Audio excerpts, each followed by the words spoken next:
जय हिंद दोस्तों। आज का ये जो वीडियो मैं डालने जा रहा हूँ, इस वीडियो के बाद बहुत सारे लोगों को पेट में दर्द उठने वाला है। और पेट में दर्द उन लोगों को उठेगा जो देशद्रोही हैं, जो देशद्रोही ताकतों को सपोर्ट करते हैं। कुछ दिन पहले सोशल मीडिया पे एक वीडियो वायरल हुआ है जिसके अंदर श्रीनगर चुनावों के दौरान हमारे भारतीय सेना के जवानों को, वहाँ के जो उनको मैं भटके हुए नौजवान नहीं कहूँगा, उनको मैं सूअर के बच्चे कहूँगा। वहाँ के जो लौंडे हैं, जो सूअर के बच्चे, जो अपने आप को मुसलमान कहलाते हैं, मैं उनको मुसलमान नहीं मानता, क्योंकि जो असल में मुसलमान होता है वो ऐसी गिरी हुई हरकतें नहीं करता है, जहाँ तक मैं इस्लाम को जानता हूँ। तो वो जो सूअर के बच्चे हैं, जो हमारे देश के जवानों के साथ जो बदसलूकी कर रहे हैं, इतना कुछ होने के बाद भी आज तक किसी भी पॉलिटिकल पार्टी ने उसका कोई विरोध नहीं जताया। टीवी पे भी चलने के बाद, न्यूज़ चैनल पे भी चलने के बाद उसका कोई विरोध नहीं किया गया। तो मैं इन सूअर के बच्चों को चेतावनी देना चाहता हूं कि अगर दोबारा ऐसी कोई हरकत श्रीनगर में या पूरे हिंदुस्तान में कहीं भी की गई, जिसके अंदर हमारे जो डिफेंस पर्सन हैं, जो सिक्योरिटी पर्सन हैं, उनके साथ अगर कोई बदसलूकी की गई तो के साथ की जाएगी, इसका जवाब दिया जाएगा। सरकार अपने तरीके से जवाब कब देगी कब नहीं देगी मेरे को इसके बारे में पता नहीं, लेकिन हम इसका जवाब जरूर देंगे एक सच्चे देश प्रेमी होने के नाते। वो दूसरी चीज़ कि आज ना तो केजरीवाल बोल रहा है, जो नौटंकी, जो ड्रामा क्वीन है, जिसको हम पॉलिटिक्स का ड्रामा क्वीन बोल सकते हैं, केजरीवाल, जो अभी खाली सिर्फ धरना पार्टी रह गई है। अब ना तो उसका झाड़ू नज़र आ रहा है, ना केजरीवाल नज़र आ रहा है। बड़ा चिल्ला चिल्ला कर ये मुसलमानों के हक़ में या जो देशद्रोही थे उनके हक़ में बोलता था। कन्हैया जैसे कुत्ते के हक़ में बहुत बोला था। ये जो JNU वाला कन्हैया कुत्ता, एक जो इसने बकवास की थी वहाँ पर यूनिवर्सिटी में, उसके हक़ में बहुत आया था ये। और भी कई पॉलिटिकल पार्टी के बंदे बड़ा उसकी सपोर्ट में उतरे थे, लेकिन अब उनका बयान क्यों नहीं आ रहा है इसके ऊपर। वैसे तो आप देख रहे हो कि केजरीवाल या आम आदमी पार्टी की हवा पूरे इंडिया में बिल्कुल निकल चुकी है, ऑलमोस्ट वो ख़त्म होने पे आ चुकी है पार्टी। लेकिन मेरे को पॉलिटिकल काम से कुछ लेना देना नहीं है। मेरे को सिर्फ इंडियन फोर्सेस की इज्जत चाहिए, उनका मान सम्मान चाहिए, क्योंकि वो हमारे लिए, देश के लिए लड़ रहे हैं वहाँ पर और अपनी जान दे रहे हैं। ना तो केजरीवाल बोल रहा है, ना तो आमिर खान और उसकी बीवी को डर लग रहा है। जो 56 इंच के सीने वाला हमारा प्रधानमंत्री श्री नरेंद्र मोदी, मैं उनकी दिल से रिस्पेक्ट करता हूं, लेकिन उनके भी सिर्फ भाषण ही आ रहे हैं, बयान ही आ रहे हैं, किया कुछ नहीं जा रहा है। तो कहने का मेरा मतलब यह है कि मैं किसी एक पॉलिटिकल पार्टी को सपोर्ट नहीं करता हूं, चाहे राहुल गांधी था, चाहे केजरीवाल था, चाहे नरेंद्र मोदी था, चाहे आमिर खान था, चाहे उसकी बीवी थी आमिर खान की बरखा दत्त, ऐसे बहुत सारी लंबी लिस्ट है।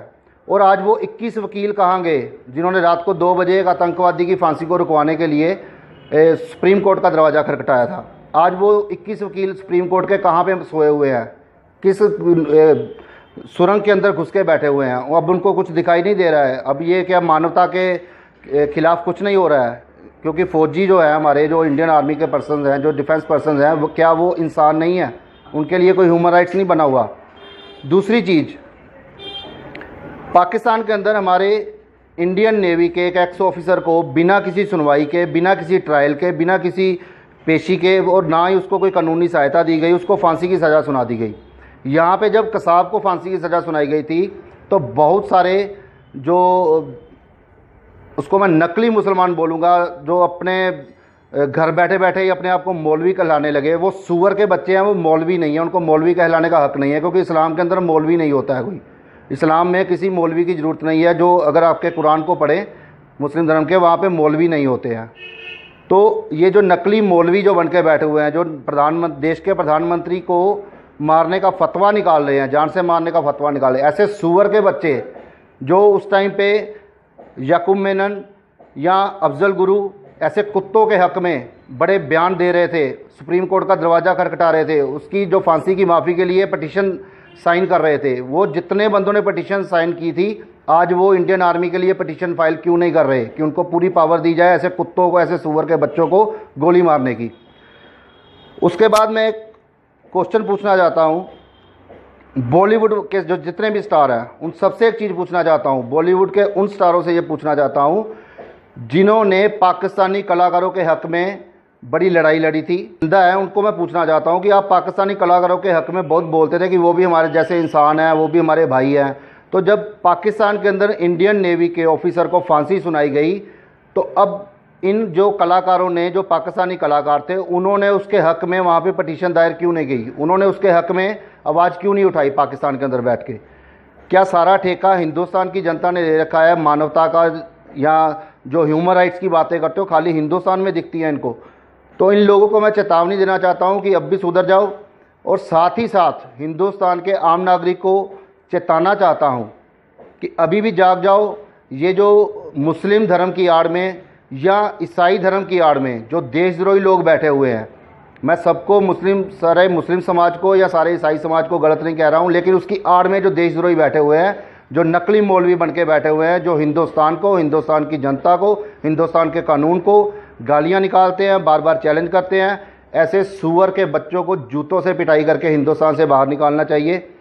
यही सही समय है, अभी भी जाग जाओ। इंडियन आर्मी, डिफेंस पर्सनस की हक के लिए आवाज़ उठाओ। अपने अपने शहर पे जिस लेवल पे आप हो, थोड़ा कर सकते हो थोड़ा करो, ज़्यादा कर सकते हो ज़्यादा करो, उनके हक में आवाज़ उठाओ। और देश के प्रधानमंत्री को चाहिए कि जल्द से जल्द इंडियन आर्मी को, इंडियन डिफेंस पर्सनस को, जो श्रीनगर में या पूरे हिंदुस्तान के अंदर जितना भी देश के लिए काम कर रहे हैं, बहुत अच्छा काम कर रहे हैं, हम उनको सल्यूट करते हैं, उनका मान सम्मान करते हैं। और इंडियन गवर्नमेंट को चाहिए, प्रधानमंत्री जी को चाहिए कि उनको खुली छूट दी जाए, चाहे वो आतंकवादी हो, चाहे वो पत्थरबाज हो, चाहे वो अलगाववादी हो, जो भी है, सीधा सर में गोली मारने का उनको ऑर्डर दिया जाए।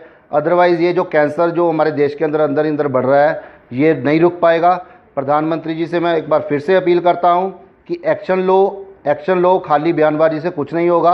आपके मन की बात सुन के हमारे मन भर चुके हैं। अब हमें मन की बात नहीं चाहिए, अब हमें एक्शन चाहिए। धारा 370 तोड़ो, राम मंदिर का निर्माण करो, जो काम करने हैं, जो आपने प्रॉमिस किए थे इलेक्शंस के अंदर प्रधानमंत्री जी, उसको पूरा कीजिए। खाली बातें करने से कुछ नहीं होएगा। बातें करने से काम नहीं होता है, मन की बात करने से काम नहीं होता है। आपने 370 धारा तोड़ने की बात की थी, 370 धारा ख़त्म करो, श्री राम का मंदिर बनाओ। जहाँ जहाँ पे हिंदुओं के साथ अन्याय हो रहा है, वहाँ पे कानून को सख्ती से लागू करो। ये जो 3 चीज़ें मैंने बताई हैं, ये मेरा मतलब ये नहीं कि आप मुसलमानों के अगेंस्ट काम करो। मुसलमानों का जो हक बनता है उनको भी उनका पूरा हक दो। हिंदुस्तान के अंदर सभी धर्मों को रहने की आज़ादी है, आप सभी धर्मों के लोगों को उनका बनता हक दो। लेकिन ये जो सुअर के बच्चे, जो कुत्ते हिंदुस्तान के अंदर मुस्लिम धर्म की आड़ में या ईसाई धर्म की आड़ में उछल रहे हैं, इनको सीधा सर में गोली मार देनी चाहिए। इसके साथ ही मैं आपसे आज्ञा चाहता हूँ। जय श्री राम, जय हिंद।